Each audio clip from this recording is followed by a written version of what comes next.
How to change the primary language in cPanel. This demo assumes you've already logged into cPanel and are starting on the home screen. Now let's learn how to change the primary language. Click the Change Language icon. Select the new desired language, then click Change. That's it. The language has been changed.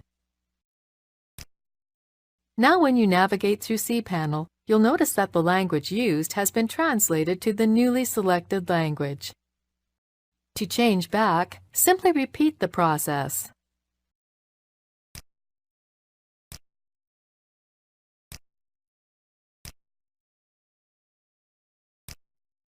This is the end of the tutorial.